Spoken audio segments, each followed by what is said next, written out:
Hare Krishna, welcome to the second and third part of the seminar Bhagavad Gita for Your Success. Today we will speak about releasing the potential of the mind and growing giver's heart. And then in the afternoon, later afternoon session, we speak about becoming a trusted authority and releasing and starting a spiritual revolution. Yesterday we spoke about asking excellent questions and using positive language.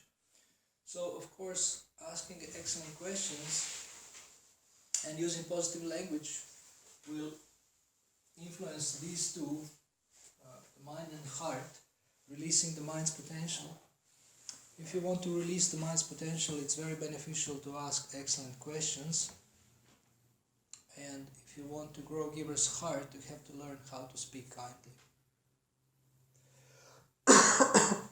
So, what we will speak in the first part is functions of the mind, how to optimize functions of the mind. According to the scriptures, there is 3 functions of the mind: thinking, feeling and willing. But also there is 2 functions of the mind, sankalpa and vikalpa, accepting and rejecting. So yesterday we spoke about the choice map, how we make choices. In accepting and rejecting anything in life, we make choices.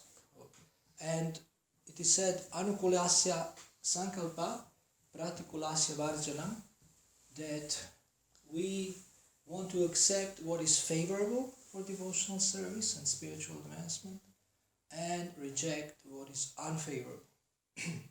So when making choices, we always want to have this in mind. So the mind is like an instrument that we can use to think, feel and desire.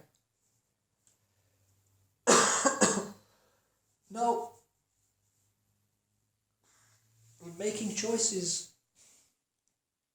everybody makes choices every minute of the day. And why people make bad choices, what do you think? Why people make bad choices? Bad in what sense? In the sense that they don't get good results from those choices. Because they chose too early? Huh? Because they chose too early or too late? They choose too early or they choose too late? Like the timing was not right. Yes. They have the wrong motivation. What? They have the wrong motivation. They have the wrong motivation, okay? Assumptions are not properly. Assumptions? Are bad assumptions. Bad assumptions when making choices, okay?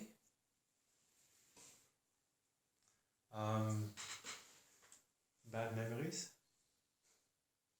Bad Traumas, memories. things like that. Okay, remember... Because they asked wrong questions? Huh? Because they asked wrong questions? They ask wrong questions. Think of a time when you made a bad choice. And think, why did you make it? What was the reasons?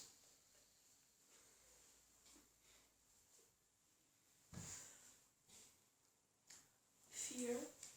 Fear. This is a good point. I wanted to enjoy. You wanted to enjoy it, and then you made a bad choice. Yes. Oh, well, that's huge. This is huge. Also impatient. Impatient, so make some too early. Hasting into something or like not caring about might be a risk, but no, I want now, so therefore. Yeah.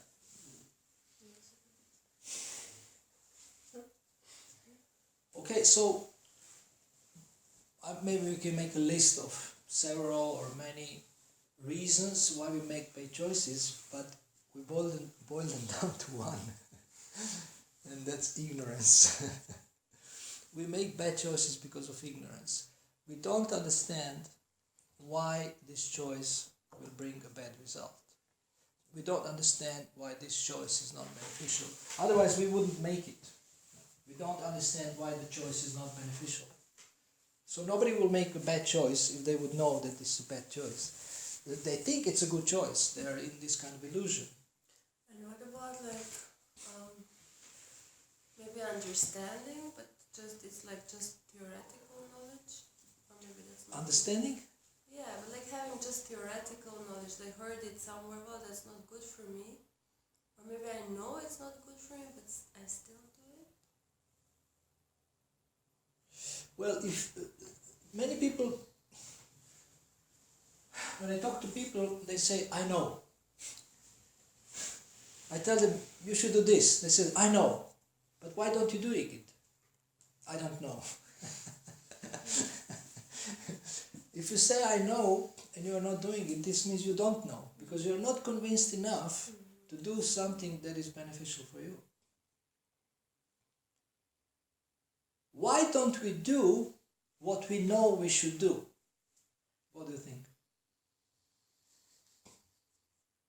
I wonder if it's the same ignorance you mentioned. Yeah? Because we don't know. We think we know something. What? Because we are lazy.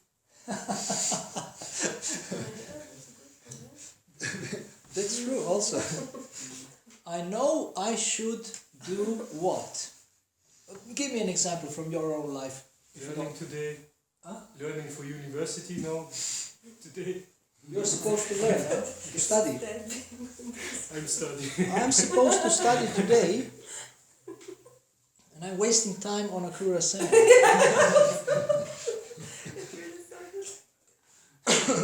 So maybe a Kura seminar will convince you to stop your university.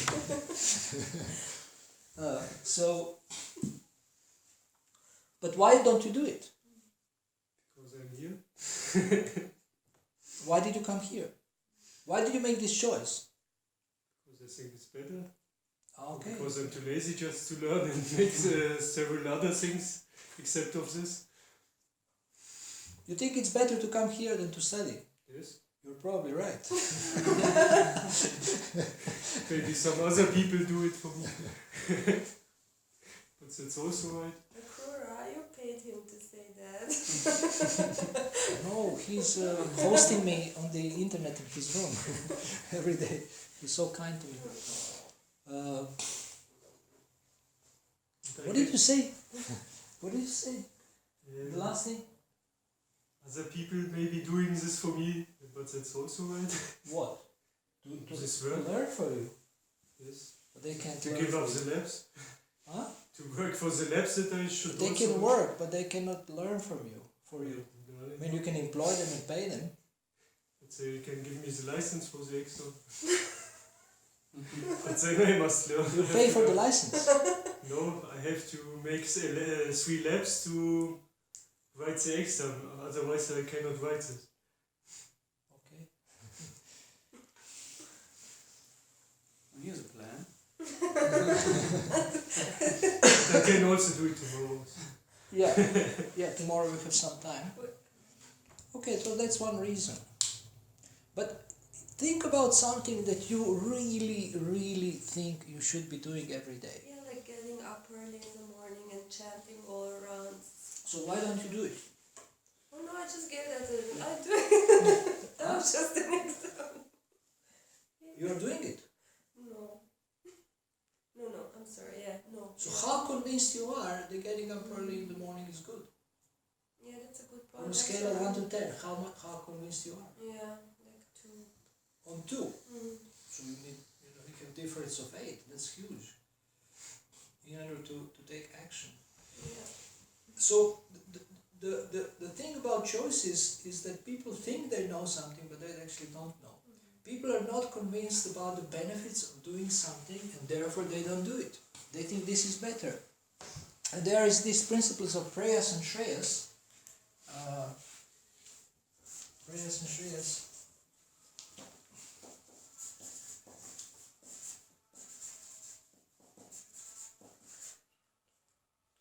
Is there some yagya going on? It's a Shraddha ceremony. actually. Okay.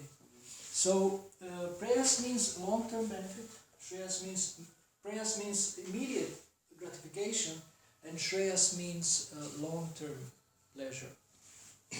So Children are into prayers. Just grab it immediately. Can you go and close the door of the temple? Tell them to keep it closed because we can't hear the Shraddha ceremony here. So, and most people are into prayers. So when we think and we make sure what's better, we don't even ask this question, what's better. If we would ask excellent question that Arjuna asked in the Gita, what is better for me? What is beneficial for me? We wouldn't make choices that are based just on prayers, on immediate gratification. So the child, if the child sees the sweet, immediately she or he wants to eat it, but after some time they learn, I will spoil. It's not really bad anymore. Huh? Yeah, good. I will spoil my teeth. I will spoil my teeth. So long-term benefit is that you have teeth, so you can eat for many years. If you lose your teeth by eating sweets too much, you will actually not be able to eat anything if you lose all your teeth, or you have artificial teeth. It's not the same experience. So in making choices, it's very important to think with the Shreyas paradigm or approach. When we speak about desires later, I will also mention about the quality of desires. People want something, and as a coach, you help them achieve it, but you also ask them about the quality of the desire. So anukulasya sankalpa, pratikulasya varjanam, accepting what is favorable for you, what is beneficial for you, in any way, spiritual, material, and rejecting what is not. But we have to know, to make the difference, to distinguish what is good, what is bad. Choice map that we discussed yesterday can help a lot, because you ask questions to make choices. You ask learner questions and you ask judge questions, and with learner questions you make better choices about what you are going to say, what you are going to do, etc. So we always have a freedom to choose. It is said that between stimulus and response there is a space, and in that space lies our freedom to choose our response. You can always stop and think and choose how you respond, whatever happens. As a human being, you have that space. Animals don't have that space. They immediately react, very impulsively, and many people react like this also. So one choice that you always have is how to react to any situation. And the thing that hurt us the most is not what happens to us, but actually how we react.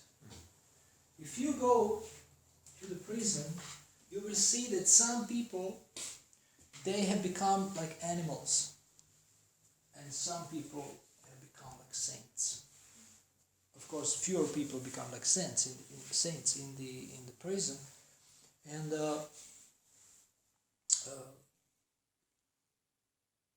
we have Nelson Mandela, 27 years in prison, and he has chosen to forgive. He has chosen to be productive. He has chosen to think differently. This is amazing when somebody can do like this. You know? Nobody can take away your freedom to choose your response. You have that freedom. That's freedom. That's great freedom. And how much does that freedom or that space depends on the karma you have, or like the gunas, how much they affect you? You can have, yeah, that's true. But if you have higher knowledge, then you can make better choices. With better knowledge, you make better choices. You can have karma, you can have everything, but now when transcendental knowledge, like Bhagavad Gita, comes into your life, you have amazing choices how to respond to anything that happens to your life. One example I give, the person who is materialistic, identifies with the body, you tell them you are ugly and they will kill you. But if you tell a devotee you are ugly, he will smile and say, thank God I am not this body, and you are not seeing real me. I am much more beautiful than this form. So you basically react based on the knowledge you have, transcendental knowledge. And if that knowledge is realized, even better. Sankalpa, vikalpa. What do you accept? What do you reject? Ordinary people, they accept based on the senses, what's pleasurable for the senses and for the mind. But wise people, they base their decisions on what's beneficial long term. Yes. I think you say something very important. Knowledge is not enough. It has to be realized. Mm-hmm. When we know something is not enough, it has to be realized. This is the most. This is often that we not can act. We know something, or we're not really realized. Yeah. This is different. So are you saying that when you have realized knowledge, then you make better choices? Yes. True. That's true. So this is very nice. This is very nice insight. Real knowing is when you have realized knowledge, not only theoretical. That's real knowing. So this is something that we can use. Vijnana.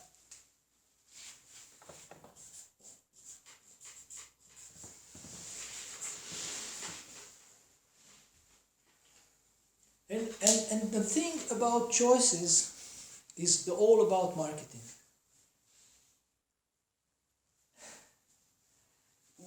What is the purpose of marketing? To convince you to buy, to convince you to use the product or service. So we also do marketing to ourselves, or our mind, preaching to us, you should do this, you should do that, you should do this, you should do that. And you think, okay, I should do this, I should do that, I should do this. I will be happy, like this, I will be happy. One of the biggest problems of the modern world, or Kali Yuga, is shallow thinking. You don't think deep enough to make good choices. You don't think long term. Shallow thinking. Oh, this is nice. Let me grab it. Let me enjoy it. And then later, oh, why did I do this? You lament because it wasn't a good choice. It was immediate gratification. Yeah. But at the same time, we see in society there's a total opposite direction. People very much into calculating till the old age. You know, it's about gaining security by having this insurance, this kind of thing, building up that. So they're very much invested on the long-term scale, so that they go on complete opposite. Means I find this is also very common.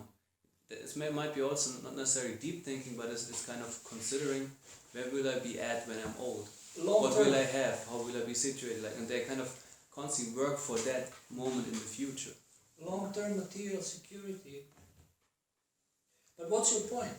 No, my point is that one direction might be people are into immediately I want to have this and that, but at the same time it's also a tendency in our society to calculate already far in the future. That with 20 you should already think about when you're old, that you have your house, that you have your money, that you have this and that, everything arranged, your health and everything, you know.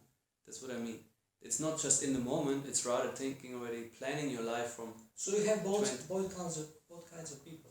Yes, I mean, I find it's very strong in society. On one side we have this, what you said, at the same time also it's very much cultivated the spirit of securing yourself. So this second kind of people, this is also short term. Because it's only until the end of this life. Right, but of course, yeah. It's the extreme, the both extreme of something else. Within this lifetime, this you can say this is long-term thinking. They think about the old age. But actually, they will die soon. So the real long-term thinking is to think beyond this lifetime. So like in both cases, this one or that one, it's like just based on this body instead of like... Right. So At first also, I thought we were speaking also a lot of, I mean, of course, bodily concept, of course, we take spiritual concept, yeah, and then both are short term, yeah. Yeah. What? In one case you do too much because you are always attracted on everything and you don't want to do anything. And the otherwise you do completely nothing because you plan everything. That's different. No, when you are planning, you also do something. You can't do nothing. I mean, you, for example, you save money. It's maybe dependent on the consciousness that you have. If you are in tamas, or this on the gunas in your consciousness when you Right. maybe not really on the planning. Okay, so people, I'm 55. People ask me, what are you going to do in your old age? How do you have a pension? And I say no. I was working for 8 years in Soho, and this is not enough to get a pension in England. So now in the Shastra it says that if you're a Brahmana or act as a Brahmana, then you shouldn't keep money. As you get something, you spend it. You give it to somebody, give charity, and like this. And depend on Krishna. So this is our security, like for the old age. But if some people can save, or they're scared, then that's also okay. I mean, it's kind of, you can say this is like responsible planning, where you want to responsibly take care of your body. But all these things are also not 100% sure, because the inflation can come, somebody can steal it, so you can save, and then the bank goes bankrupt or something, and then you have nothing, and you have worked like an ass to save. So it's not 100%, secure if you do this. It also, I mean, if you depend on Krishna, you work and you are responsible, but the best security is faith in God. Yes. So my father now would say, okay, you will not give now money to the old people that do not work any longer, because our system has it's a system that gives the money you spend to your old age security, it gives it immediately to the people that are now old. So he would say, if everybody would think like you, I would not get any money at the moment, because he is now in retired, and he gets money of people that save their money for later, for old age. So he would say, you bust all the security system. You just want that I have to work until I die. I would discuss this with the decision makers. We don't have to discuss this here. No, but yeah, he would just argue like that. Yeah. So you are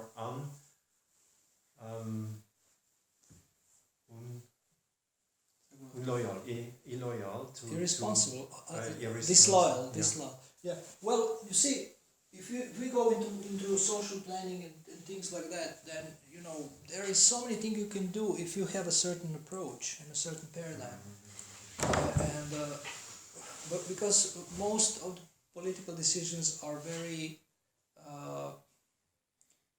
vested interests, it's selfishly made, and they have some calculation, some economical interest, and they don't care about people so much. But devotees, if they would make decisions, if they would be politicians, I think they would think about their spiritual welfare, material, and everything. Now there is some old age, like Vanaprastha homes, I think in Vrindavan, where I can host old people and devotees in their, so to protect senior devotees. Yes? You say more money or more knowledge we have more choice. This is not true. Really? How? If we more now more, then we realize, I have only one choice. So can also be. Well, if you have more knowledge, you have only one choice. If I have more knowledge about something, then I can see. I realize after one time, I have only one choice. What choice? Surrender to Krishna. Yeah. Oh, that's the best choice. This choice opens so many options. You say, if we have much more knowledge, then we have more choice. Yeah. This can be also on the other side. If we have more knowledge, then we come to the realization we have only one choice. But that one choice opens so many choices. If you surrender to Krishna, Okay. so many choices. That's the best choice because this opens so many possibilities. With Krishna, everything is possible. You can do anything. So, Sankalpa, Vikalpa. Let's go into thinking. It's another question. How many choices we need? Only one. Or You the can right choose. You can choose how many 48 choices. one. We need the right one. Only one. You have to decide what you want. Then we can speak about choices. You know? You have to decide what you want in life. I want to do this, I want to be this, I want to have this. Then we can see what choices you have and possibilities. But until you decide what you want, even God cannot help you. My dear God, please help me. What do you want? I don't know. Well, when you know, let me know. When you know, tell me and I'll help you. Because God has given us free will and we can choose. We want this, we want that. How to optimize our thinking? What do you think? What would be optimal thinking? Your optimal thinking. If you would think perfectly whole day, what would you do? How would you think? I mean, one focus. Focus? And one focus means that the mind is focused on one thing, that the mind is not wandering around like Ekeha. being, okay. Okay, focus. Optimal thinking.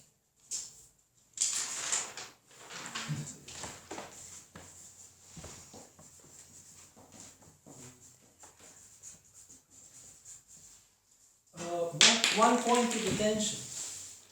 Or how would you say? Yeah, well, let's say a clear intention, a strong intention, or something. Yeah, one pointed is good, yeah. Just to go a clear focus, you know. Steady. One pointed Attention. focus. Focused thinking. Focus. What would be optimal thinking? What else? Not to think too narrow. Broad thinking.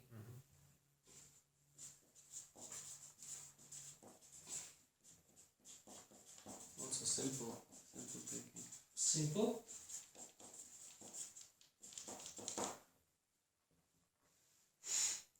No thinking. Sometimes You can't just know, making. can't know think. Sometimes it's good not to different. think. If you meditate, then you think not. Or what's that? So Meditate. It's a conscious form of thinking.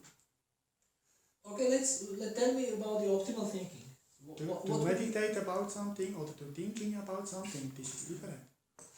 It means kind of engross your thoughts in something. I would find I'm I not consider sure. it as a Yeah, but form of that's thinking. one pointed focus. Yeah, but still, yeah. Optimal thinking. Your personal optimal thinking. So in fighting sports, I learned even this no thinking, but having realization is the best thinking. So you have the most options and you can decide anything you want. What? I don't understand. What do you mean? So no thinking means not to be, not have this thinking like you have when you sit in school or sit here and have this running. I think he talks about It's more by carefreeness. intelligence, the realized way to see things and directly react by your knowledge. And this you have only to train.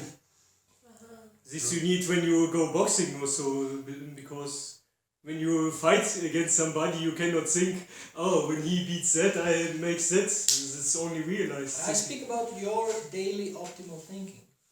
So Yes, I best- think he speaks Ah, about like okay. not letting the mind wandering around, but like being really but that's the same thing as this. one pointed. But also, I think he speaks of being spontaneous, intuitive in your thinking, rather than like kind of not overly analyzing, to keep it practically to a minimum. The thing. Is that Yeah, right? that's one point. Yeah, Intuitive thinking. Yes, both. Okay, that's good. That's new. Intuitive. You have To be balanced. balanced in thinking. Balanced. If I like to get something, then I think when I get I will be happy. When I will not get, I will also be happy. Not attached to something. detached, Relaxed. to be detached. Also, yeah, balance. Detached about what? Whether you will get it or not. I like to get something or to go something or to do something. Then I meditate about it and try to get it. Not in this way that I think when I not get it, I will be not happy. To be balanced. You're detached from getting it. Yeah. Whether you will get Kind it of, or not. kind of equipoised. Yeah, you're detached. That's good. Balance. But also Detached. yeah, Yes? positive, supportive thinking. Positive thinking, very nice. Positive. Optimistic, hopeful. Yeah. You subconsciously form the thought, for example, not I will not fail, but rather saying I will succeed, for example. Also like to pay attention on. That's positive. Yeah. Okay, so what? Awake. Awake? Being awake and in good health.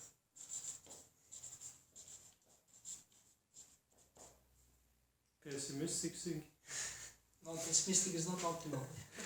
To think everything is in Krishna's hands. This means not that we not act. Krishna-centered thinking. No, that we think everything is in Krishna's hands. This means but this means not that we not act.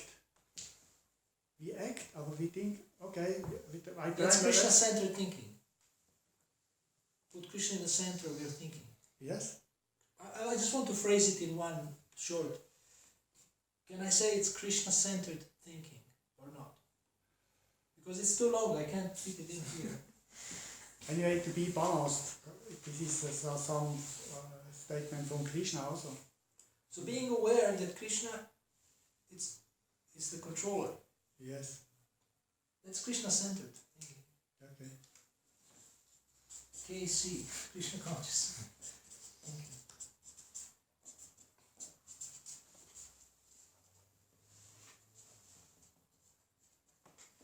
Okay, so we have here some. Is there anything else that we are missing? Optimal thinking. How would you like to think every day? Your thinking, your thoughts. What would you like to think about? Appreciation. Appreciation. What else? Unstressed. Huh? Nothing.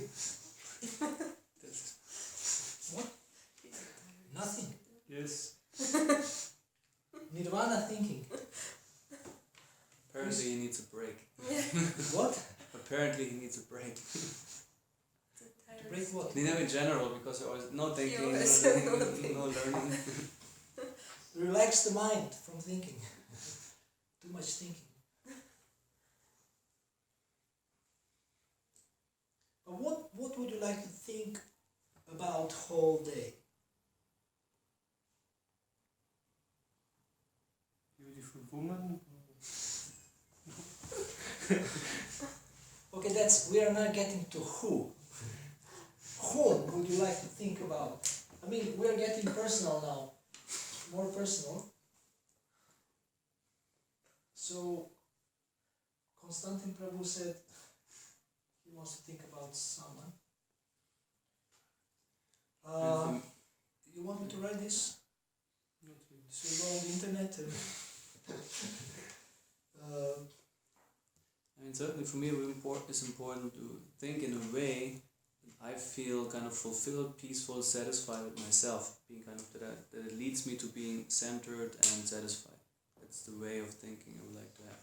so what's that way of thinking? I don't know, I just, how to put it now in words besides that, just I find that it's the way of thinking, where my thinking should lead. Means that starts also with whatever positive thinking, self-confirming thinking. So all this thoughts. thinking can lead to that, isn't it? Mhm. Okay. Okay, so now he touched upon something interesting. What about thinking about someone? Thinking about someone. as part of optimal thinking, think about a person, How to serve someone. how to serve someone, who that person could be. A beautiful woman is that. Everyone. Many beautiful women. So it's a person you are attracted to, isn't it? And how would it feel to think about someone you are attracted to? Nice. Okay. So now we spoke about different kinds of thinking and concepts, but now if we get very personal about thinking, we want to think about someone we like, isn't it? And are we doing this? Sometimes. It's mixed. I mean, It's mixed. You can have one pointed focus. You think about one person you love like anything. Then broad thinking. You think broadly about that person. You try to be balanced, detached. It's difficult. Positive. You can be positive about that person. So it can be Krishna, it can be conditioned soul. You can choose. You can be both. So we would say part of the optimal thinking is thinking about somebody you love. Person.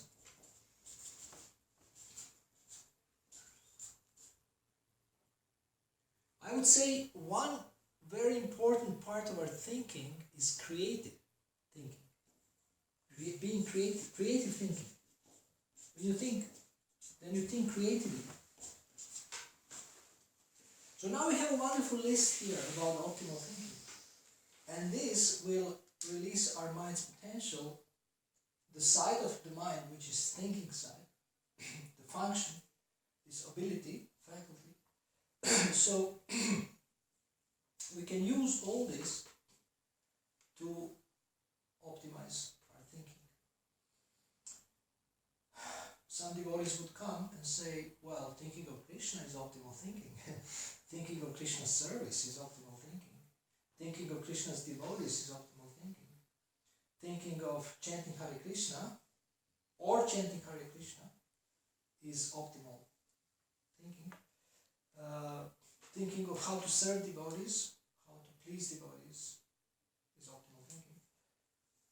But one thing about thinking is that you can choose what you think. Even if thoughts come uncontrollably, thoughts come to you, crazy thoughts you don't want, some crazy idea or some nonsense idea or some dangerous idea, but still you can choose what you think. You can see the thought and let it go. The thought comes in the Bhagavad Gita at the end of the second chapter. It speaks about desires. It's related. Thoughts, desires. So you can choose what you think. We go back to our functions, sankalpa, vikalpa. You can choose what you think.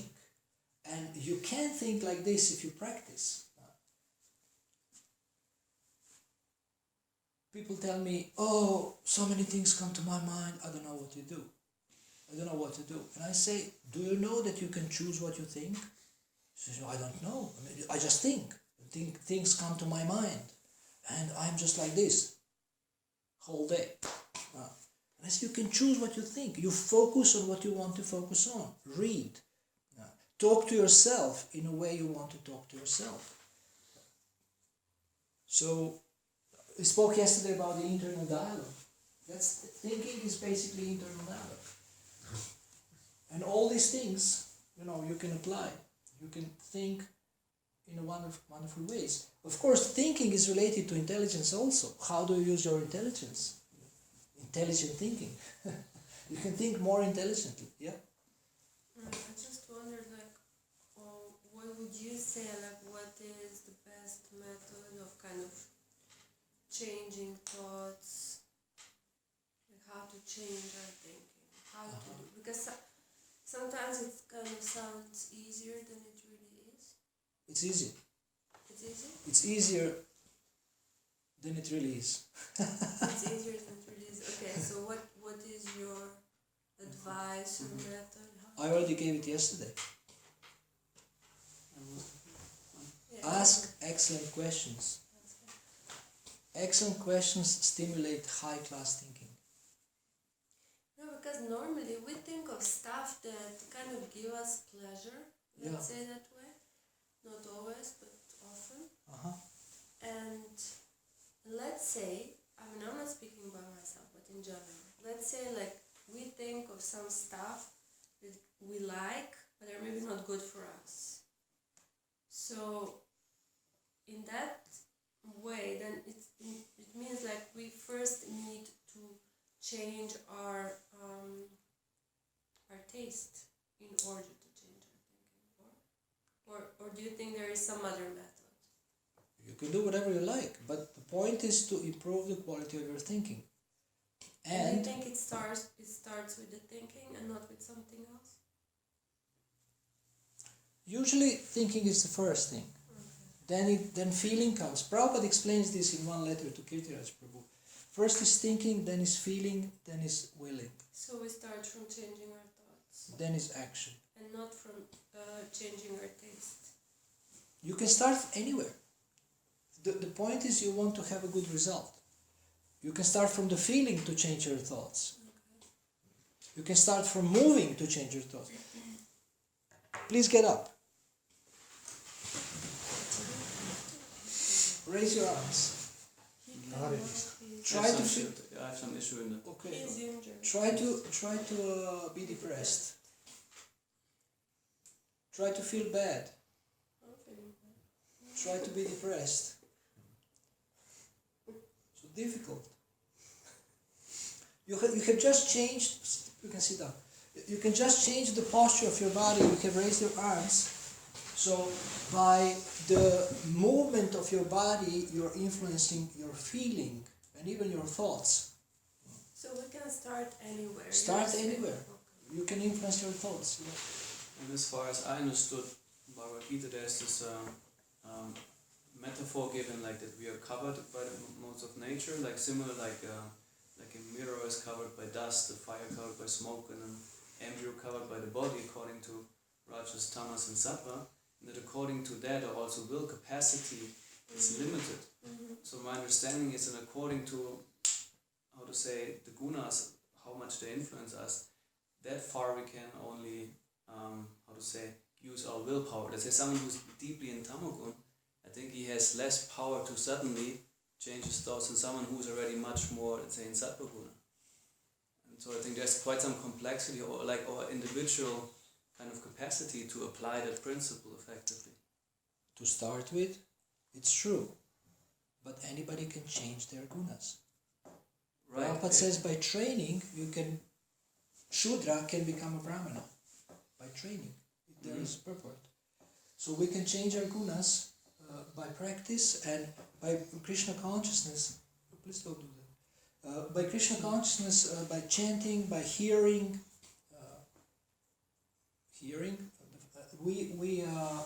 We actually more and more by sadhana we come into the mode of goodness.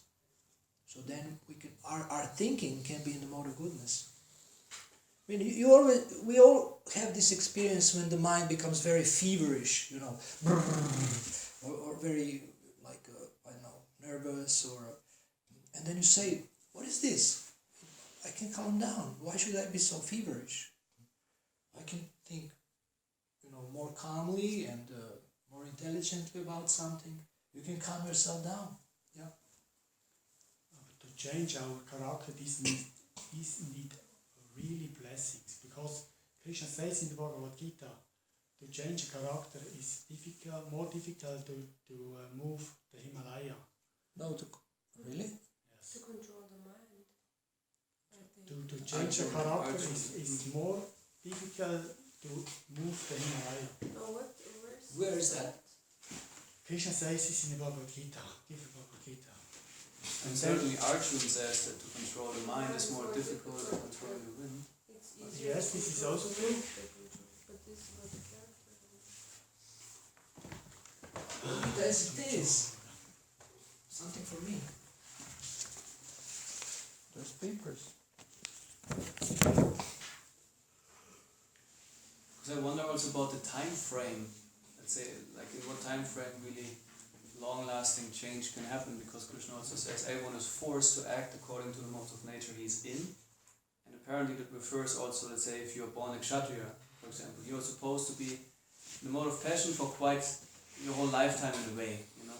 Means there's a certain amount of passion you have to experience, or like for like a Shudra it's Tamagun, or for a Brahman or Sattvagun, for a certain period of time. And so I wondered how is like maybe this related to different constitutions, you know. Yeah. So we are all conditioned in different ways, and you may say that we are limited in different ways, but actually all these limits can be expanded by Krishna consciousness.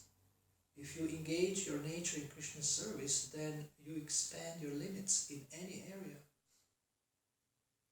That's why we can say that anything is possible with assurance, because we know it doesn't depend only on us. And it's true, our success depends on our sincere effort plus mercy or blessings. So our success formula is not I'm the doer, I'm sincere, I'm the only doer, I'm sincere, my effort, my desire. We don't see success like this. Our success formula is sincere effort plus God's mercy equals success. And then we can achieve anything. So, again, I just want to boil it down to one thing. You can choose what you think. Things can come to your mind, but you can still choose to think about Krishna, about service, about doing good to others, about wonderful philosophical points in the scriptures, about loving others, etc. The best things we can think of. So this is the way to optimize the mind. Then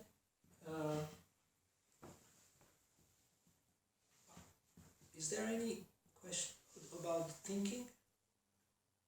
Of course, we can't cover everything in such a short time, but we just started something. Yeah. Often I'm just occupied by optimizing things I have to do, the order I have to do it, the intensity I have to do to get everything done. Since I came to the temple, I have a to-do list that is unending. It's coming short things that I want to please people, that I want to help people, but I have a basic seva to do, and I should overall, generally, I should go out and earn money to become my debts regulated. Otherwise, I will always be very stressed and get stressed from the outside, and will never have the peace to think about Krishna, being together with Krishna, wanting to chant and to read and do all that. So I don't come to what I really want, because I have my duties that have to do with I'm living here, I have to do my seva, because I cannot live without doing something. I don't earn money here, but I have to do seva to have a bed and breakfast. So that's more or less, I don't have this luxury to often think in this way that we wrote it down, to be balanced, to be detached, to be positive. Well, but it is so much I have to do. I'm mostly occupied by thinking of what I have to do first, after, and to do it in the right way. So that's what I'm mostly occupied. Right. In any situation, you can think better than you think. In this situation also, you can, even if it's stressful and there is some pressure, you can still be more peaceful, and you can optimize your whole perception of what's happening, and just get the most out of the present situation. Yeah, Get the I try most that. out of you can do That's that. what I do. But this it requires a separate conversation. Yeah, We can't do this now. No. It's. I just wanted to say. If you like, we can speak about it when we agree to meet, you and I, and we can look into your situation, and we can see what's the best way to proceed, or what's the best way to look at it, and how to plan. But we have to do this later. Yeah. So if you like, we can have time for that. Yeah? I mean, I would raise another question if it's fine with the time, or if you would rather find you need to proceed. What time is it now? Now it's 3 o'clock. We have 2 to 4. Yeah. Well, we have to hurry up, actually. Okay, you're right. So, these are some of the ways to optimize our thinking, and of course, you can optimize your thinking about anything, like your workload, situation, and everything. But we don't have time to cover everything about thinking. You can plan better, optimize your thinking about something. We were speaking now in general, what we should think about, what should be the qualities of optimal thinking. Second is feeling, about optimize our feelings. So what would be the best feeling that you want to have throughout the day? How would you like to feel every day, all day long? Statisch. What? Ecstatic. Ecstatic, feeling ecstatic. Accepted.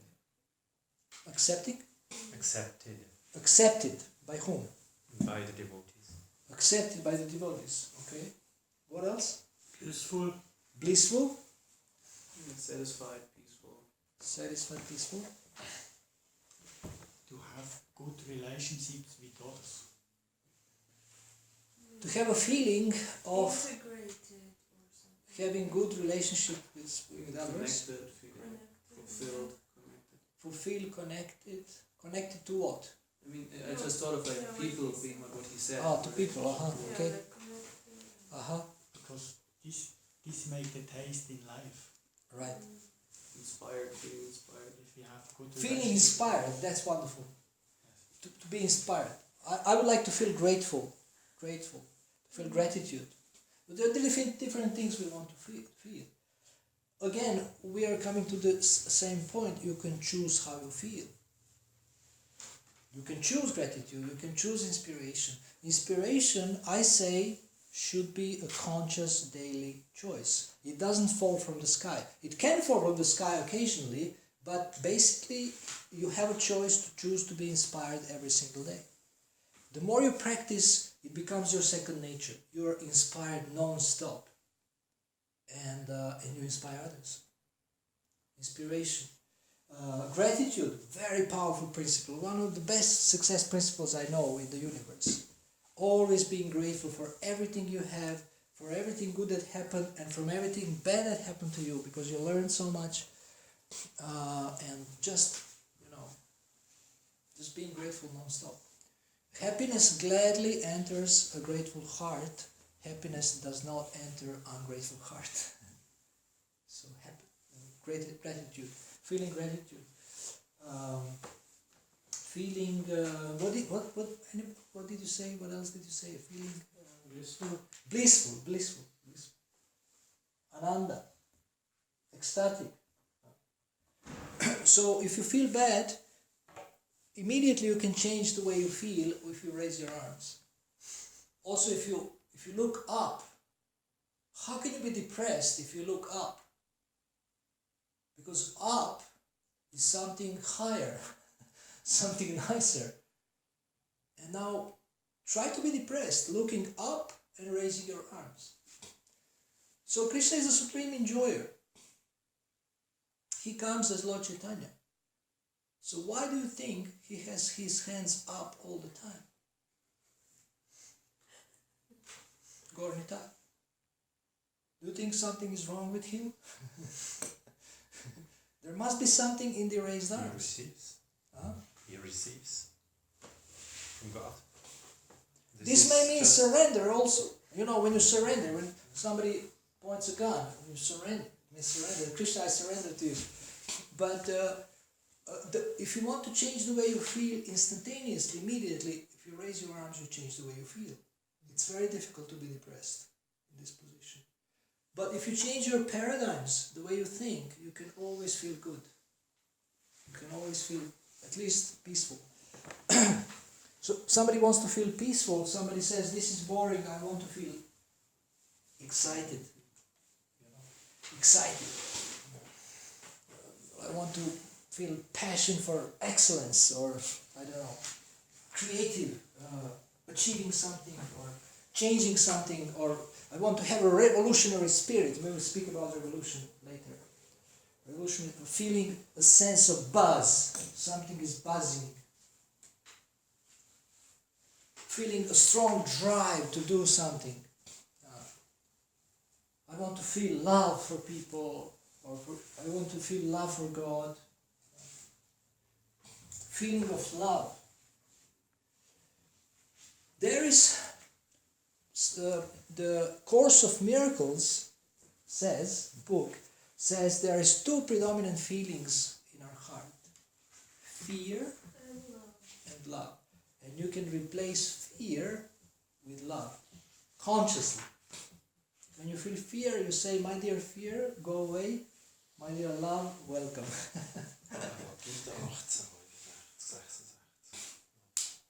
So, and this also requires practice. It doesn't happen overnight.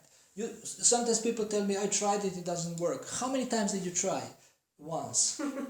Well, you have to try at least 108 times. So how many times to try? Minimum 108. Then tell me it doesn't work. I will believe you. Try replacing fear with love. Nobody says, I would like to feel fear, but we feel so much fear about so many things. Yeah.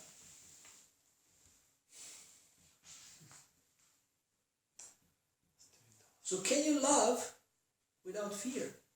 If you love God, there is nothing to fear. If you love conditioned souls, you never know what they are going to do.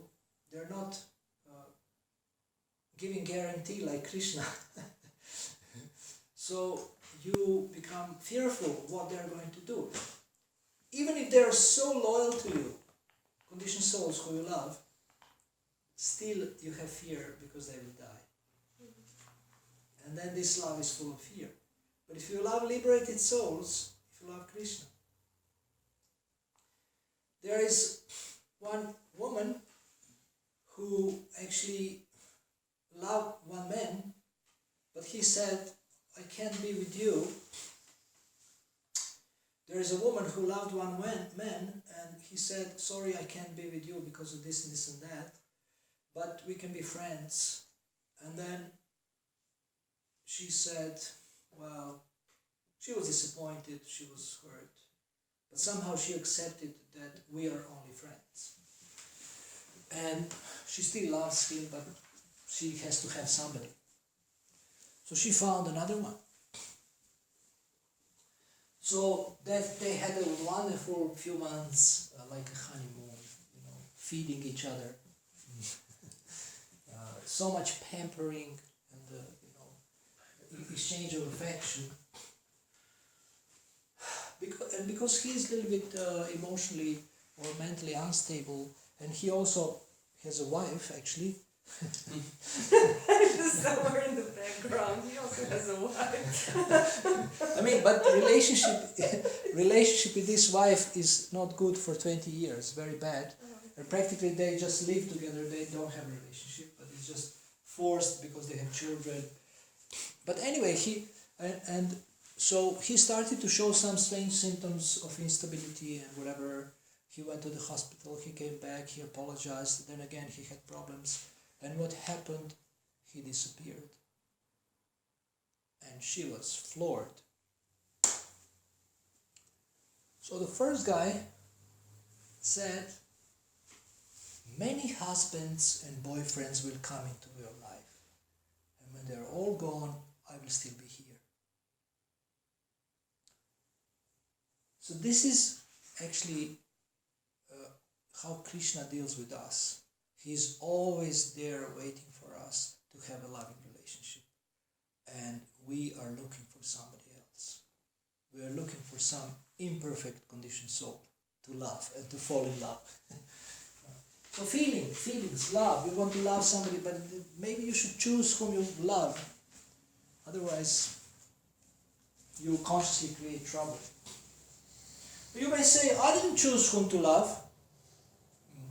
I was choosing whom to so-called fall in love because I was watching movies and hearing the songs. So I said, maybe I should act a little bit like what I had seen, but it wasn't from the heart. And it happened that once, for real, I fell in love, up to my ears. So, for the first time, then I was thinking, my God, people suffer like anything when they fall in love. I've never fell in love until now, but now I know how it looks like. Oh, it's tough. So at least now I can understand people. It's good for preaching. But if you know the Gita, you can also, that kind of love, you can also transform it to be something useful and not some sentimental mushy-gushy stuff, but something permanent. So, what kind of feeling do you want to have in your heart? I would say the best feeling is that you are in love non-stop. You're just drunk, over the moon. Isn't it? Yeah. I mean, if you attain pure love of Krishna, we will be crazy all the time. Just like mad. So being in love non-stop is the best feeling. I think that's the optimal feeling. Yes. We started with this kind of being in love, immediately placing someone else where we kind of feel love towards outside of us, and at the same time I find what I also experience a lot in my work or in general, that people have, or like maybe it's safe to say we all of us have issues actually to truly love ourselves. And like once someone recently also, I read in a book, he made this connection like what Jesus said, love, the highest commandment is also love others as you love yourself. And there's a lot of emphasis on also, but first you also need to be able to love yourself to truly give love to others. And maybe you would say something about that. Like, that's a good point. Loving yourself. What is your feeling towards yourself? When you look at the mirror, what do you think? When I look at the mirror, I think, you guy, you should improve like anything. What are you doing? So my feeling is not so good, but I'm getting better in being positive towards myself. It's a good point, how do you relate to yourself? Because it's also said that if we cannot forgive ourselves, we cannot forgive others. Right. So But forgiving ourselves also should be balanced, because if you forgive too much, you become too lenient. Yeah. I mean, you can forgive, but you should also make some adjustments. So what is that feeling? I mean, feeling also, part of the feeling, forgiveness, very important how we feel towards others. So, when people speak about self-love, I say that in order to love yourself, you first have to understand what is the self. So the self is eternal part and parcel of Krishna, servant of God. You know what is your real self, your eternal self, then you can love that self.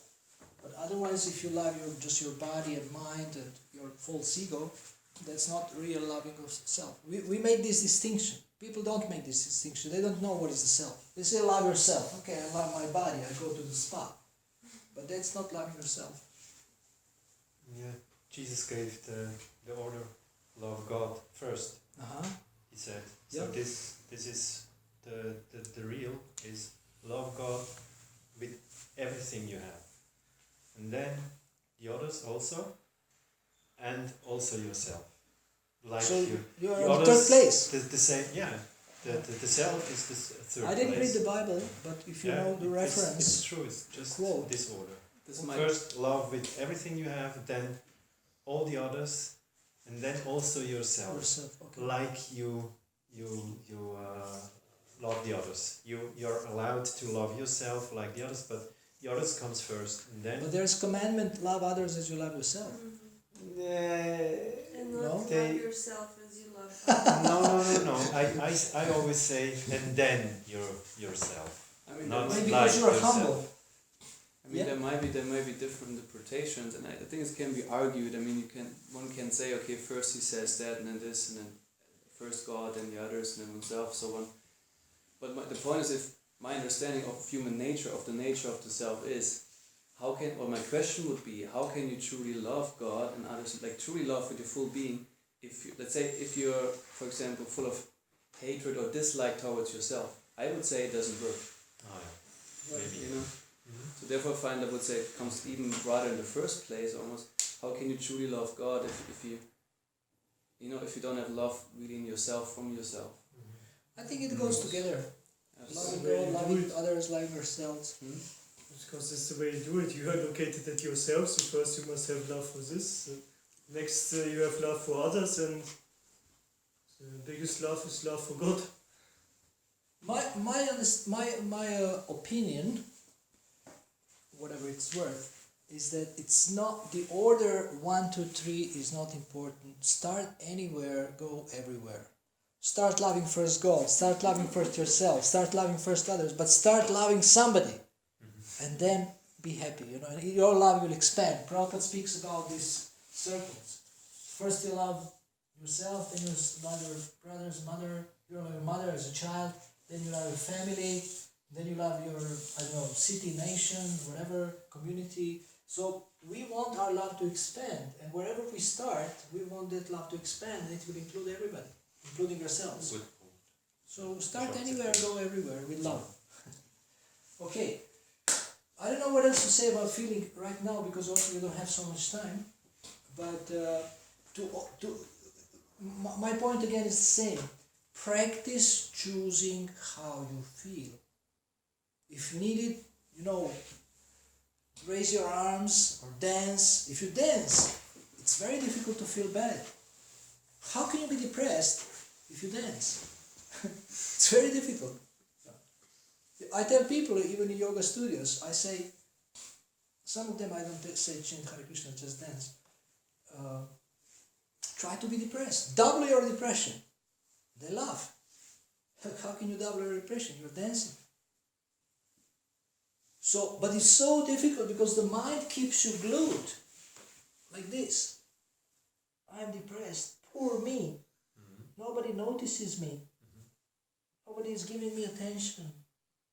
I will die. I want to disappear. I want to merge in nirvana. Life is tough. And so many people who come to me for coaching basically give me that vibe. I'm worthless, like this. And they don't say it so openly. And if they are a little bit maybe charismatic or a little bit successful, you can't actually, spot it so easily. And then when you start telling them you have worth, you're Sachitananda, and things like that, then they start to, to live again, to breathe. Wow, oh, I exist. I wanted to stop existing, but now I exist. Somebody noticed that I exist. And they start to breathe.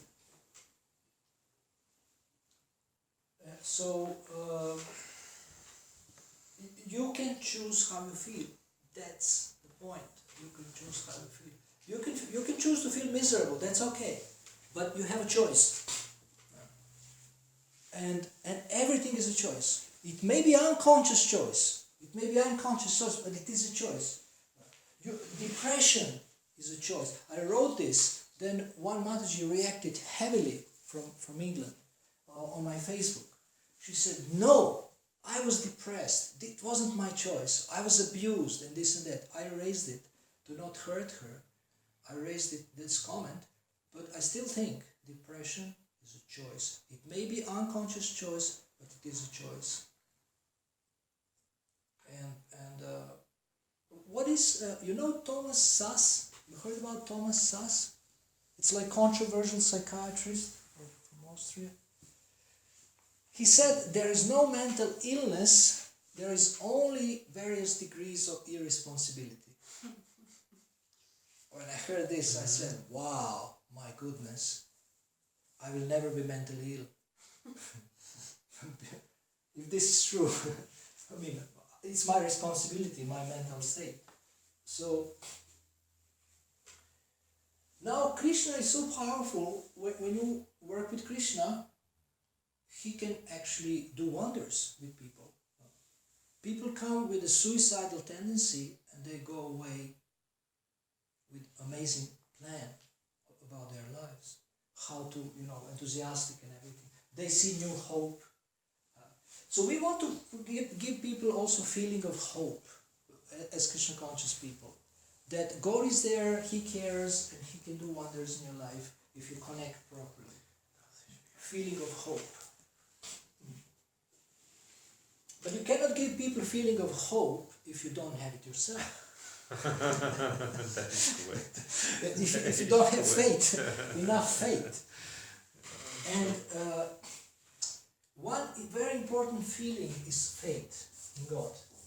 If you have faith, and you can give other people faith, everything comes from that. It's so powerful. All kinds of feelings, positive feelings will come from faith in God. Okay, so feeling, that's feeling. What time is it now? No, it's 24 past 3. Okay, so that's about feelings, optimizing our feelings, and Prabhupada has given us a wonderful process to feel good, of dancing, chanting, eating, reading, discussing, worshipping. Practically Krishna consciousness means every day there is a festival. Every day there is a festival. Every day there is some event.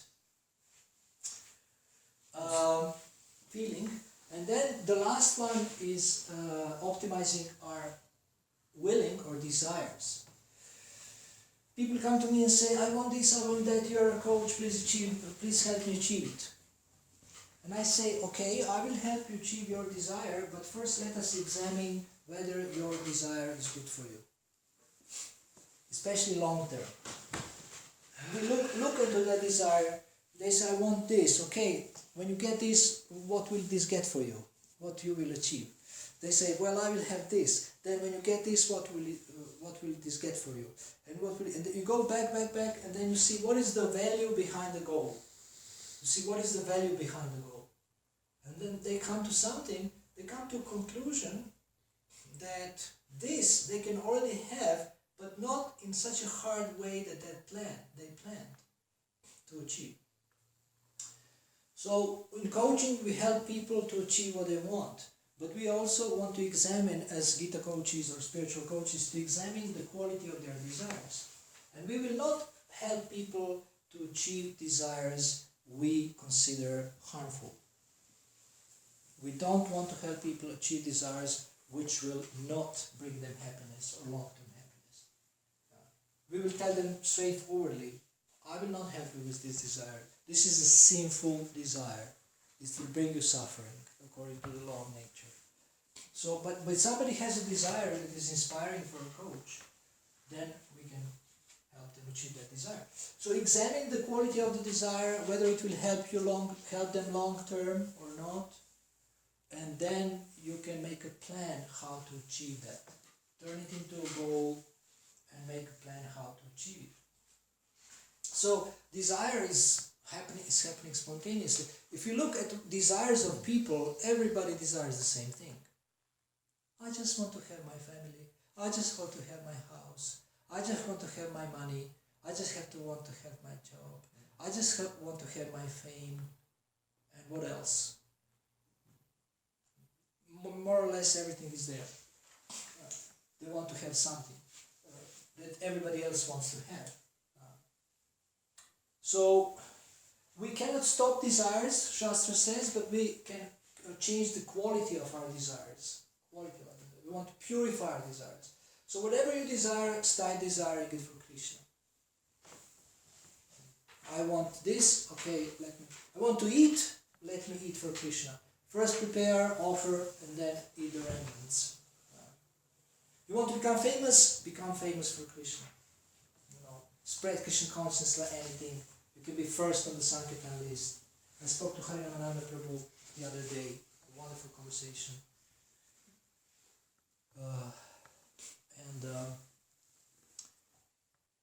He was so sincere. So I was very inspired by this conversation. I just share something. I also told him this, that I speak in my talks about him. Once he came to Croatia and he was saying that he said people glorify us distributors, but actually if you look at others, actually they should get credit. He said somebody translated books, somebody brought it to the printer, somebody brought the books from the printer, printing company printed it. Spiritual master has come to inspire us to distribute books. Devotees are cooking prasadam, keeping the temple clean so we can sleep. Somebody is fixing our van so that we can travel. So many people are doing, and I am only distributing books. So I have never heard Sankirtan devotees speak like this. Most of them think we are the best, this is the best service. But he was giving credit to everyone. He said, I am just distributing books. He told me, he said, for me, distributing something is natural. It's like a hobby. So as far as the desire, it has to do with feeling also.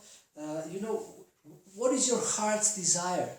You are naturally attracted to something. You're naturally attracted to something. You're attracted to something that gives you pleasure, like this. Oh, this is so nice. If you see an attractive man or a woman, you are like this. But Shastra, you're really attracted. Shastra says, as the moths are attracted to fire, similarly conditioned souls are attracted to the enjoyments of Maya, and they get burnt. Moths, like flies. Attracted to the fire, it's warm and light, and then they get burned.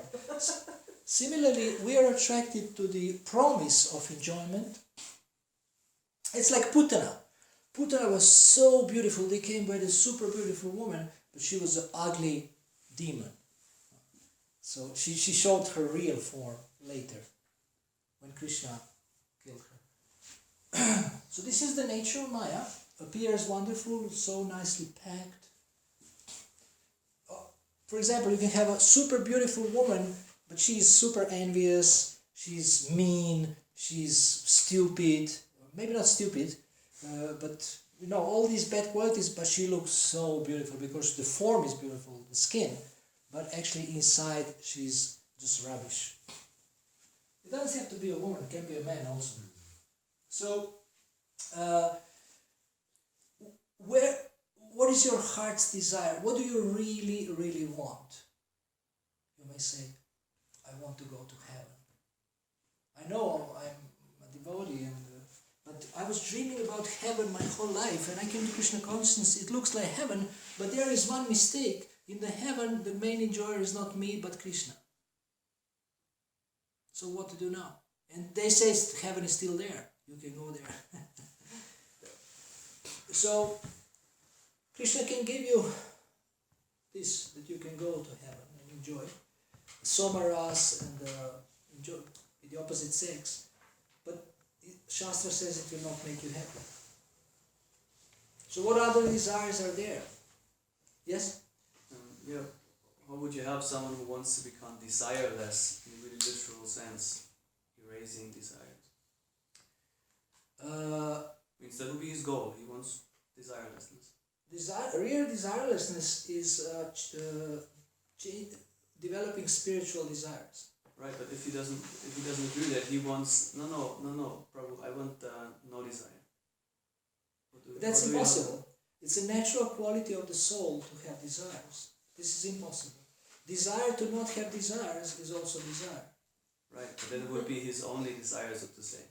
He wants to have only one desire. Right, we're talking about, let's say, an impersonalist, like, and he wants to achieve his state of being, let's say, free of everything possible he can be free of.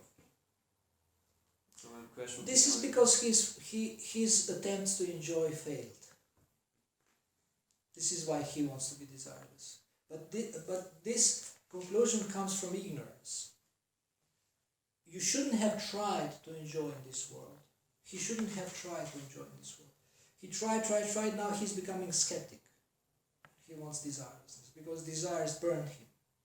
But if he has a better quality desires, he will be happy. The quality of the natural quality of the soul is desire, one of the qualities. So he can't be without desires. That's a really false concept. It's foolish. And I would just tell him, you will never be able to be without desires. And I'm not the right coach for you. I'm coaching people who have desires. But who have the right desires or the best desires or the purest desire. And so you can sit, tell him goodbye.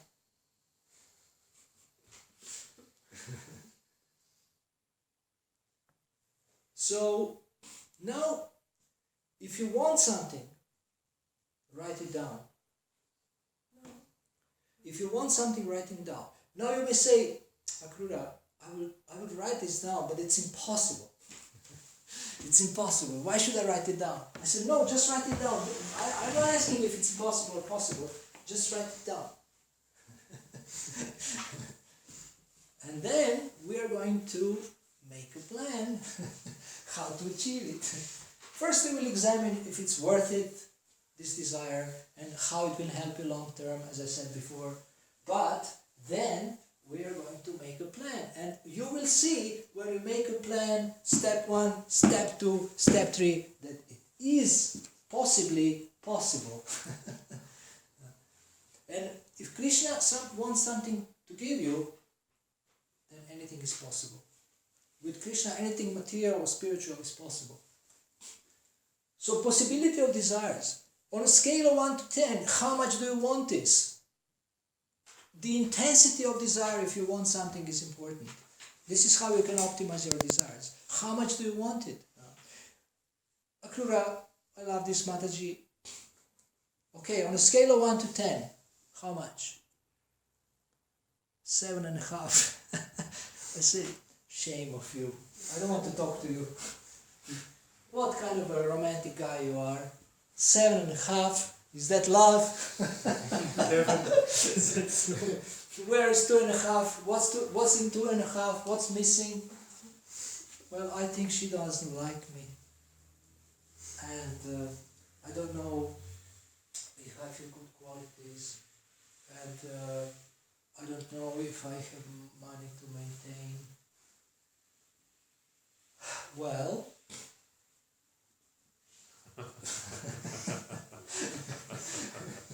these are obstacles, but it doesn't have to influence your desire. If you want something or somebody, it should be 10, it should be 12, it should be 16. So, if you want to achieve something, you have to want it very strongly. Therefore, the greatest secret of Krishna consciousness is called Lola. Great eagerness, greed, that's the price described in the Shastras. When we speak of optimizing desires, we look at lolyam, which means strong eagerness, desire to achieve Krishna consciousness, to achieve Krishna. If you look at successful people, they all had an amazing desire to achieve success. And they went for it. And they never gave up. So, decide what you want. Take massive action. See what works and what doesn't work. And see if God gives you results. Okay. Because that would be my question. How do we know whether Krishna wants us to have the achieve that or not. It means like first we try, means like make the endeavor, make plans, make endeavor, and then we see whether Krishna gives us. I'm sure Krishna wants you Okay. to do this. Okay. Ami Vigya. Krishna will give you hints. This from Chaitanya Charitamrita. Krishna will give you hints if something is not good for you. He says, I'm intelligent, why should I allow my devotee to achieve desires that are poisonous? So he will give you hints. But for all other things, Krishna can help you to achieve your desires. And let's say we're trying something for years and years and years and it doesn't work. Maybe Krishna wants us that we, keep on going for another few years. Or does it mean like, okay, we need to accept that and give up? It depends. Again, it depends how strong is your desire, and whether are you doing right steps. If you're doing the right steps. If something doesn't work, there is a reason for it. There is several reasons why something doesn't work. So we have to find out why something doesn't work. One of the reasons is that you don't have maybe you have not developed a burning desire. Another reason is that you are not doing the things that will increase the probability of your success. Another reason is that maybe you're at the wrong time, at the wrong place. There may be many reasons, but we have to find out what is the reason. But when you start to see the hand of God in your life and how He arranges things, then I think the magic of life starts. Then you see that I'm not the only one who is going to achieve anything, but He will interfere if I do proper steps, if I desire strongly, if I'm clear about what I want, and of course, if my desires benefit people long term, and if it's related to maybe bringing His message or things like that. So we cannot do it on our own, definitely. Whatever we want to do. So we can more connect to Krishna and ask His guidance, ask His help, and try to see the signs. Okay, here, try here, call here, right here. Krishna opens, closes, and to understand His plan, to understand how He guides us, what He wants. That's very, very interesting.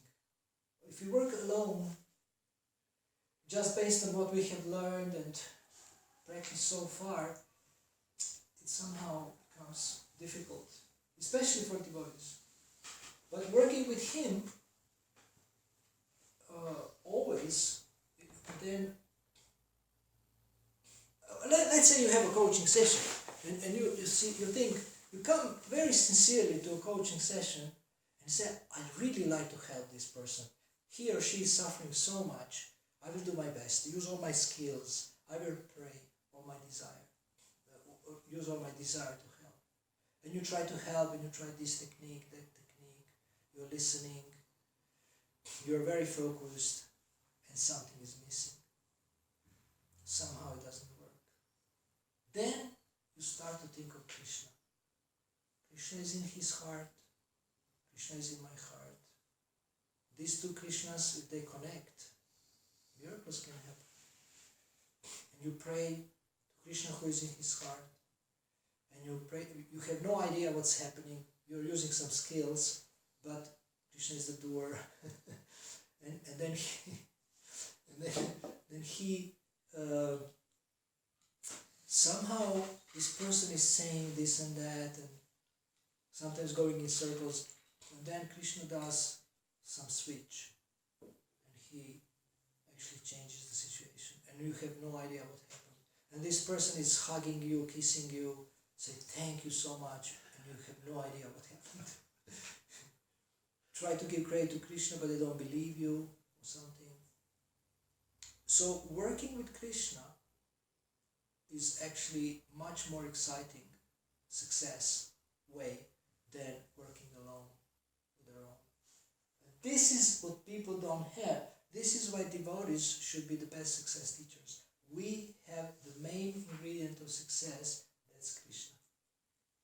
And when people understand that He is the main ingredient of success, He is the main approver of success, He is the main instigator of success, then our success teachings would be the most accepted in the world.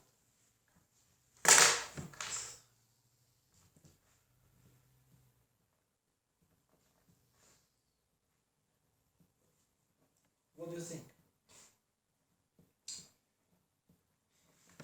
What time is it now? Yeah, 3:45. 4:45. We have 15 more minutes. So we can use this to discuss some questions about these 4 topics that we discussed about optimizing the mind or releasing the mind's potential. And just the last thing I want to say is about creativity, brainstorming and using the mind and intelligence more optimally, taking advantage of other people's knowledge also, training the mind to be creative with asking excellent questions, expanding options. There is always many more options than we see at any particular moment. So by asking excellent questions, we can expand our options and we can be much more creative. Creative problem solving, creative planning, all these things are there. And whatever challenge you have or goal, you can sit tonight and ask yourself, what else could I do? How can I be creative in this situation?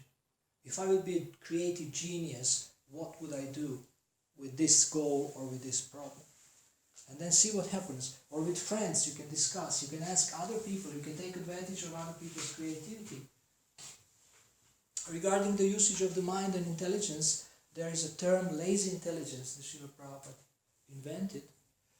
And lazy intelligence refers to being very deep thinker and sober, and it also refers to getting the most out of anything with minimum energy. How do you do that? Everybody would like to know. How do people speak about making money with little work, but better than making money with little work is making money with no work. It's called passive income. How do you do that? For example, if you have real estate property or something, you rent it and get money. You can repair a few things occasionally, but mainly you don't do anything, then you're getting money. If you publish a book, you always get royalties your whole life. If you publish a CD, you always get royalties your whole life. Will you do something for that? You first do something once, and then passive income. If you put your money on the bank, it's interest. Interest in the bank. So So if it's so, then you've done before something. If it's so in this life, you've done something in last life. Okay. But at least Otherwise, it's really cheating. The Perpetuum mobile is not existent in this world. Otherwise, I'm it's trying to really explain some lazy intelligence within the limited context. cheating. Because Bhagavad Gita, Krishna says you have to do something to Yeah. maintain body and soul. Yeah, it's true. I mean, you're having passive income and you're working hard for Krishna. And then he You're will preaching. maintain you. If you work for Krishna, then he will maintain you. Ja, er sagt einfach, es gibt halt Wege, oder, wo du zu Geld kommst, ohne dass du dich extra für noch bemühen musst. Wie zum Beispiel, wenn du Geld in der Bank hast, es vermehrt sich, ohne dass du bestimmt was da tust. Weißt Ja, du? aber du musst da hingehen und das Richtig. holen. Also es gibt immer was zu tun. Ich verstehe nicht. Advertisements on the website, so also He possible. just translated. Okay. Yeah. So anyway, so basically possibilities are unlimited. What you can do if you just use your mind and intelligence, much better. What did Srila Prabhupada mean by that lazy intelligence? Exactly. He meant you are sober and you work more with your mind, but also he spoke about getting more results with less effort. So both things are there. How can I bring this chair here by lazy intelligence? If you ask me. Yes. I said, oh, Sanya, I have my leg hurts. I can lie. Can you please bring it? And you bring it, and I said, thank you. It doesn't hurt. And you say, you rascal. So, you know, you can engage others. That's lazy intelligence. Prabhupada says better service than serving is engaging others in service. Really? Yeah. I have to find that quote. I would really like to get that quote. Really? There's a quote like that? I will look for it and send it to you.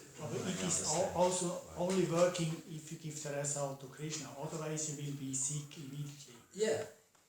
Yes. Otherwise, We speak about working for Krishna all the time. So Yeah, he thought of giving up. there will be half an hour break between next two sessions. What time is now? No, it's still at But guess what? 12 to I have one question. 4. 12 to 4. It's only 3 minutes we discussed. 2 more minutes. No, it's 12 minutes till 4. I mean, there's another 10 minutes, 12 minutes Yeah. till 4. Guess what? I have a question. Yes? Oh, yeah, it was with this, from this forward thinking, we practically, how to say, more or less assume there's a standard for what is good thinking, what is bad thinking. You know, if you're speaking of optimizing thinking. And it's about, because we spoke, yeah, often thoughts might flash in our mind and we find, oh no, let's think different, we choose different. And we need to have a certain, how to say, standard for on what basis we decide what's a thought that can be there, what's a thought cannot be there. You know, for example, it might be classic desire for, okay, I want to yes, I want to be successful in something, but at the same time I want to prove whatever something to someone. I want, so to say, some recognition or some fame with it. No, I could say, okay, this motivation is not good because Bhagavad Gita says something else, and or like says that it's not the highest motivation. Of course, I should do selflessly.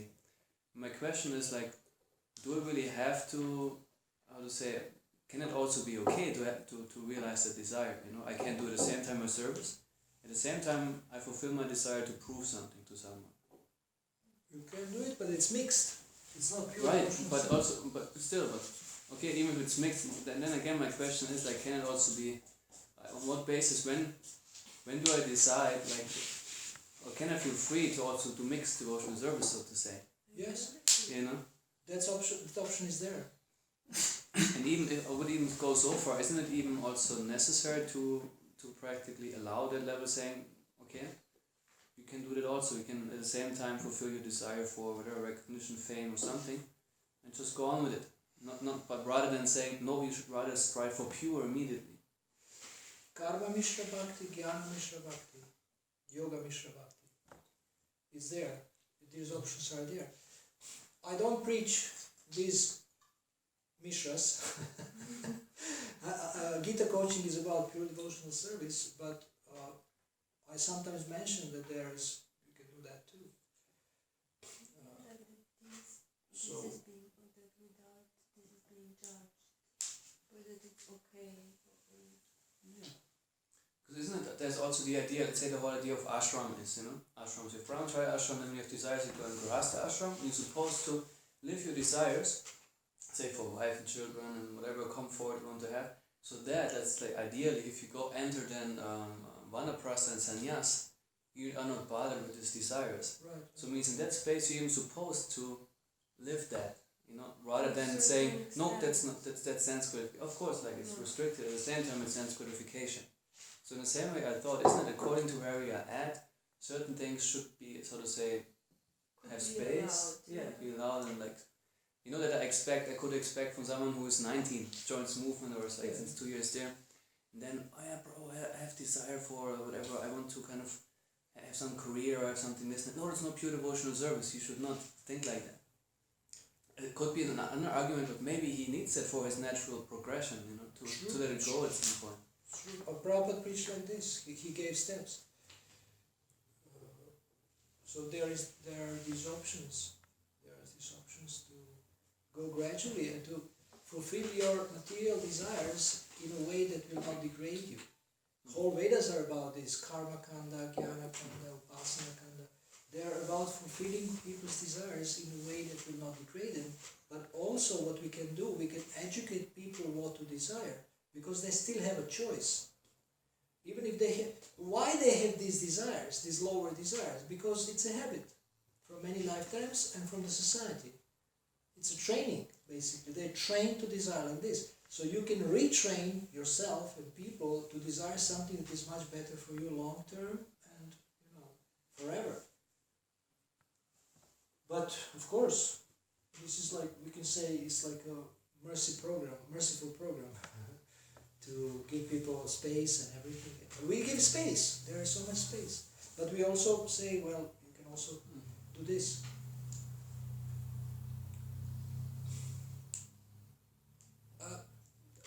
I got some feedback. In Portugal, I gave some talks in yoga studios, and then they said that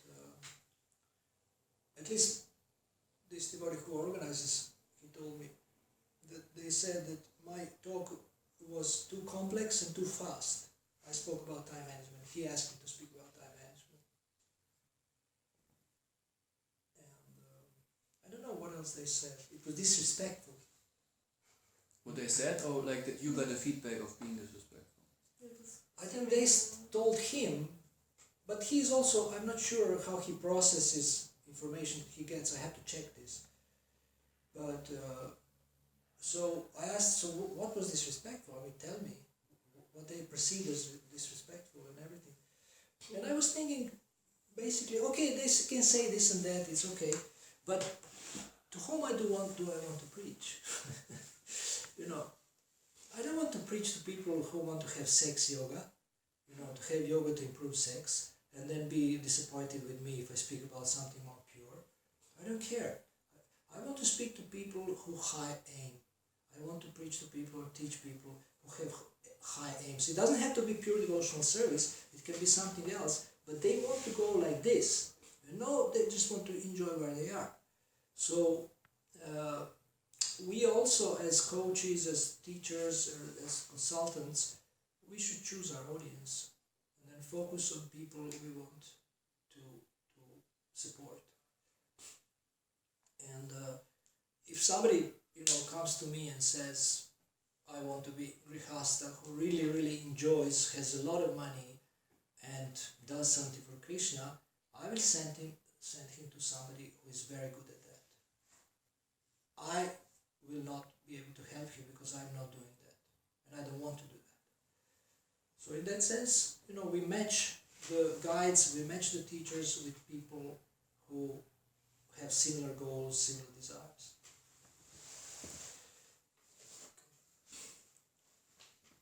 Any other question?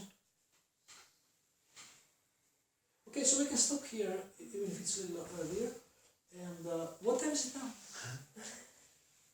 It's 5 to 4. Okay, we have 5 minutes. If you don't have a desire to have a watch, or I can't wear the watch. It's just I feel claustrophobic. you can get the snatch ones. I don't have bags. There was this Maha Mantra.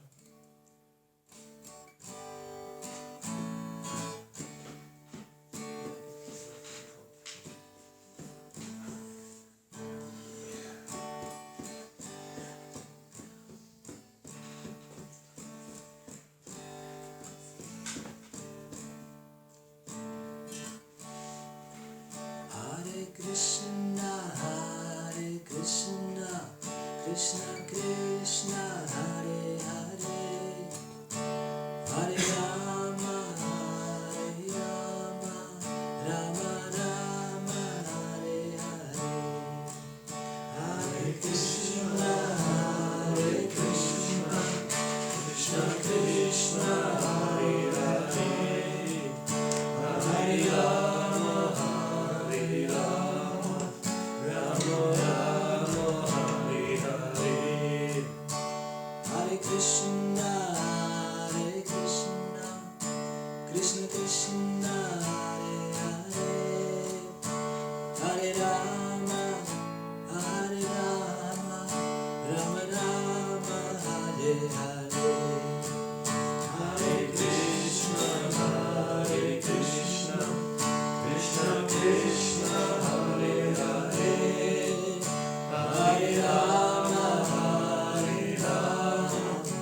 Krishna, Hare Hare, Hare Rama, Hare Rama, Rama Rama, Hare Hare, Hare Krishna, Hare Krishna, Krishna Krishna, Hare Hare, Hare Rama, Hare Rama, Rama Rama, Hare Hare, Hare Krishna, Hare Krishna, Krishna Krishna, Hare Hare, Hare Rama, Hare Rama, Rama Rama, Hare Hare, Hare Krishna, Hare Krishna, Krishna Krishna, Hare Hare, Hare Rama, Hare Rama,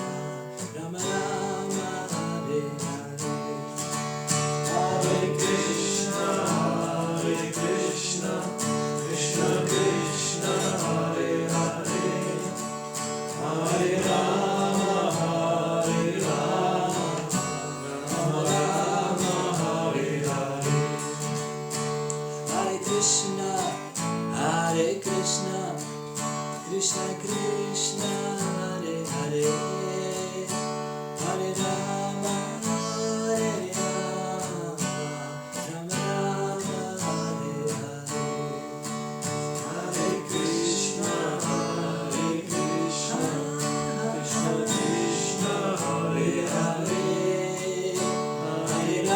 Rama, Hare Rama, Rama Rama, Hare Hare, Hare Krishna, Hare Krishna, Krishna Krishna, Hare Hare, Hare Rama, Hare Rama, Hare Hare, Hare Krishna, Hare Krishna, Krishna Krishna, Hare Hare, Hare Rama, Hare Rama, Rama Rama, Hare Hare, Hare Krishna, Hare Krishna, Krishna Krishna, Hare Hare, Hare Rama, Hare Rama, Rama Rama, Hare Hare, Hare Krishna, Hare Krishna, Krishna Krishna, Hare Hare, Hare Rama, Hare Rama, Rama Rama, Hare Hare, Hare Krishna, Hare Krishna, Krishna Krishna, Hare Hare, Hare Rama, Hare Rama, Rama Rama, Hare Hare, Hare Krishna, Hare Krishna, Krishna Krishna, Hare Hare, Hare Rama,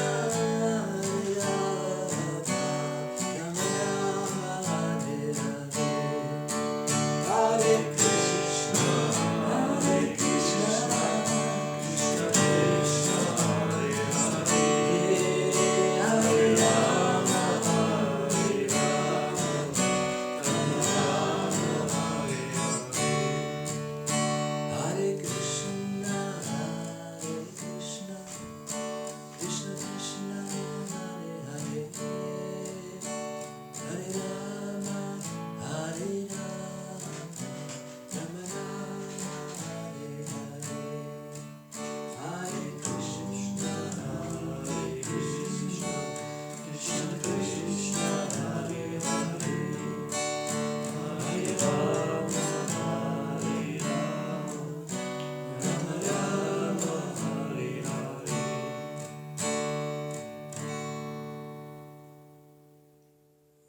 See you at 4:30.